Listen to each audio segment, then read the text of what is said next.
नमस्कार, मैं हूं कुमार अनिल। भाई, आज राहुल गांधी ने दिल्ली में ऐसा भाषण दिया कि दिल्ली की राजनीति तो हिल ही गई, पूरे देश की राजनीति को उन्होंने हिला करके रख दिया। एक अकल्पनीय बात उन्होंने कर दी और वो है ये कि सीधा अरविंद केजरीवाल पर हमला किया और एक नहीं तीन तीन हमले किए। और ऐसा हमला किया, हमले में दो चीजें दिखाई पड़ी। एक तो वो जिस मार्शल आर्ट के वो धुरंधर हैं, तो उस मार्शल आर्ट की खूबी ऐसी होती है कि ऐसे नस पर कहां पर वार करना है कि जो विरोधी पक्ष है वो धराशायी हो जाए।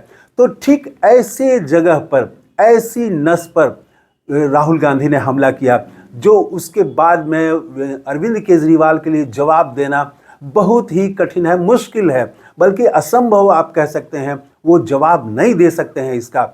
तो वो ऐसा हमला किया। एक तो ये, दूसरा ये कि लगता है कि राहुल गांधी जो छुट्टी में गए अभी, तो उन्होंने गीता को पढ़ा और गीता में जिस प्रकार कृष्ण ने अर्जुन को समझाया है कि तुम किसको देख रहे हो, वो अर्जुन को मोह घेर रहा था कि ये सब तो अपने हैं, मैं कैसे हमला करूं। तो लगता है कि गीता को उन्होंने पढ़ा और समझा कि नहीं, युद्ध में न्याय के लिए जब युद्ध चल रहा हो तो अपने और पराये नहीं होते हैं, न्याय के लिए लड़ना ही योद्धा का काम होता है। तो एक योद्धा के रूप में राहुल गांधी आज दिखे। तो इन दो चीज़ों पर हम बात करेंगे और साथ में बात करेंगे कि क्या उन्होंने जो अरविंद केजरीवाल पर करारा हमला किया, वो हमला सिर्फ अरविंद केजरीवाल पर है, या कि इसके जरिए उन्होंने इंडिया गठबंधन के उन दलों को भी संदेश दिया है जो लुक छिप करके, दाएं बाएं से छुप करके वो आरएसएस से रिश्ता बना रहे हैं, भाजपा से रिश्ता बनाना चाहते हैं, या प्रधानमंत्री नरेंद्र मोदी से किसी स्तर पर रिश्ता बनाना चाहते हैं। खबरें लगातार आती रहती हैं कि कैसे, किस मुद्दे पर कौन जो है भाजपा के साथ जा रहा है, किसकी मीटिंग हुई, या कोई ईडी सीबीआई के दबाव में आ रहा है। तो ऐसे जो इंडिया गठबंधन के दल हैं, उनको भी एक संदेश है, मैं तो समझता हूं। तो इन्हीं दो चीजों पर हम बात करेंगे इस वीडियो में। पहले आइए कि राहुल गांधी ने जो हमला किया अरविंद केजरीवाल पर, वो कैसा हमला है और कितना वो हमला, वो क्या अरविंद केजरीवाल जवाब दे पाएंगे? लगता नहीं है। देखिए, भाषण जब मैंने पूरा उनका सुना, मैंने राहुल गांधी का, तो भाषण की शुरुआत तो वो अन्य भाषणों की तरह ही उन्होंने की और दलितों, पिछड़ों, आदिवासियों के साथ किस प्रकार अन्याय हुआ है, कमजोर वर्ग के साथ किस प्रकार अन्याय हुआ है, इसकी बात शुरू करते हुए वो जाति गणना पर आते हैं, इसका महत्व बताते हैं। फिर 50% आरक्षण की सीमा रेखा को खत्म करने की बात करते हैं और ये बताते हैं कि भाजपा जो है वो जाति गणना नहीं चाहती है, 50% की आरक्षण की जो सीमा है उसको समाप्त करना नहीं चाहती है। तो मुझे तो लगा कि वो राहुल गांधी अपने हमले को भाजपा तक ही सीमित रखेंगे और उनके भाषण में शायद कुछ नया न मिले आज उनके भाषण में, लेकिन नहीं।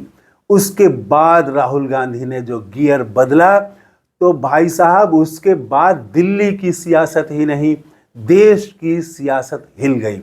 उसके बाद उन्होंने भूमिका तो बना ही दी थी, उन्होंने जाति गणना और 50% आरक्षण वाली बात को पूरे पुरजोर ढंग से जैसे वो रखते हैं उदाहरण के साथ, वैसे वो भूमिका बनाते हुए, और तब कहा कि आप जाके अरविंद केजरीवाल से पूछिए कि क्या वो जाति गणना के पक्ष में हैं, क्या वो 50% की जो सीमा रेखा है उसको तोड़ने के पक्ष में हैं। अगर हैं तो बोलते क्यों नहीं? एकदम सीधा घेरा। एक तो पहला पॉइंट ये था। दूसरा उन्होंने घेरा कि जब अरविंद केजरीवाल आए थे, ये जबरदस्त हमला है, जब अरविंद केजरीवाल आए थे तो उन्होंने भ्रष्टाचार खत्म करने की बात की थी, लेकिन क्या भ्रष्टाचार खत्म हो गया? तो सभा से आवाज उठी कि नहीं नहीं नहीं। उसके बाद राहुल गांधी ने जबरदस्त हमला ये किया कि ये उसी तरह से बड़ी बड़ी बातें करते हैं जैसे प्रधानमंत्री नरेंद्र मोदी बात करते हैं। भारतीय जनता पार्टी में प्रधानमंत्री नरेंद्र मोदी में और अरविंद केजरीवाल में कोई फर्क नहीं है, ये तक उन्होंने कह दिया कि दोनों मोदी और क्षमा करेंगे, मोदी और केजरीवाल दोनों की रणनीति एक ही है, दोनों एक ही स्कूल के पढ़े हुए हैं। तो ये जबरदस्त हमला था। और तीसरा फिर उन्होंने वो लाया कि वहाँ कैसे विकास का काम नहीं हुआ है, प्रदूषण ऐसा हो गया है कि सांस लेना मुश्किल हो रहा है, लोग बीमार हो रहे हैं। तो इस चीज़ को, दिल्ली के जो लोगों का सवाल है, इसको उठाया।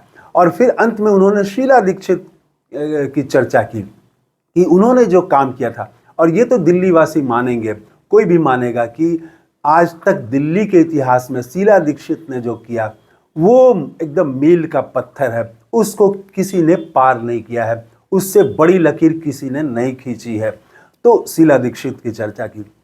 अंत में अब आइए हम बात करते हैं कि इंडिया गठबंधन को भी उन्होंने संदेश दे दिया है। हाल के दिनों में ये चर्चा हो रही है और पत्रकार खास करके ये कह रहे हैं कि कांग्रेस कुछ नहीं कर रही है, कांग्रेस कुछ नहीं कर रही है, और देखिए कांग्रेस अकेली पड़ गई है। तो कांग्रेस ने बता दिया कि भाजपा से किसी भी शर्त पर हमारा तालमेल, समझौता खुले या गुप्त रूप में किसी भी तरह से नहीं होगा, और जाति गणना, 50% आरक्षण, अडानी, ऐसे जो मुद्दे हैं इस पर हम पीछे हटने वाले नहीं हैं। जनता की लड़ाई हम लड़ेंगे, दुख सुख में जब भी जनता पर उत्पीड़न होगा हम वहाँ पर हाजिर रहेंगे। ये भी संदेश था अरविंद केजरीवाल को कि जब वहाँ पर दमन ढाया जा रहा था, जब बुलडोजर चल रहा था, जब लोग उजाड़े जा रहे थे, तब आप खड़े नहीं हुए। और सांप्रदायिकता के सवाल पर भी उन्होंने अरविंद केजरीवाल को घेरा। इस तरह से आप कह सकते हैं कि 4 मुद्दों पर घेरा। सांप्रदायिकता पर यह घेरा कि हम ये नहीं कहते हैं कि आप हमारा मोहब्बत की दुकान में आप आएंगे तभी हम जो है आपके साथ काम करेंगे, आपके पक्ष में खड़े होंगे, आप हमको वोट देंगे तभी हम सांप्रदायिकता के खिलाफ लड़ेंगे, तभी मोहब्बत की दुकान खोलेंगे। आप हमें वोट दीजिए या न दीजिए, हमारी ये लड़ाई है, हम लड़ाई लड़ते रहेंगे। यहाँ भी उन्होंने घेरा। और इंडिया गठबंधन के सदस्यों को भी उन्होंने संदेश दे दिया कि आप जो लुक छिप करके, जो लोग भी भाजपा के प्रति नरमी दिखा रहे हैं, भाजपा से तालमेल करना चाहते हैं, चाहे वो महाराष्ट्र हो, बंगाल हो, यूपी हो, बिहार हो, कहीं भी हो, तो जो लोग भी ऐसा करने की कोशिश कर रहे हैं या करेंगे, उनसे मेरी आर पार की लड़ाई होगी, कांग्रेस का उनसे आर पार की लड़ाई होगी। तो ये भी एक बड़ी विभाजन रेखा राहुल गांधी ने आज खींच दी। तो इंडिया गठबंधन के ढुलमुल सदस्यों को भी संदेश दे दिया और अरविंद केजरीवाल को भी दे दिया, जो गोवा से लेके गुजरात और कहाँ कहाँ नहीं कांग्रेस को कमज़ोर करने के लिए काम करते रहे। बाद में आरएसएस को भी पत्र लिख रहे हैं, राजनीति और हिंदुत्व मिला करके कुछ नया घालमेल, कुछ नई खिचड़ी बनाना चाह रहे हैं। अपने को भी वो आरएसएस की तरह, भाजपा की तरह हिंदुत्व का चेहरा लाना चाहते हैं। तो ये नहीं चलेगा, राजनीति में ये घालमेल नहीं चलेगा। या तो आप भाजपा की तरफ रहिए, या तो आप संविधान के तरफ रहिए, या तो आप बापू और अंबेडकर और संविधान के साथ रहिए, या आप मनुस्मृति के साथ रहिए। ये विभाजन रेखा राहुल गांधी ने आज खींच दी। आपका क्या कहना है, कमेंट करके ज़रूर बताइएगा। थैंक यू, धन्यवाद, जय हिंद।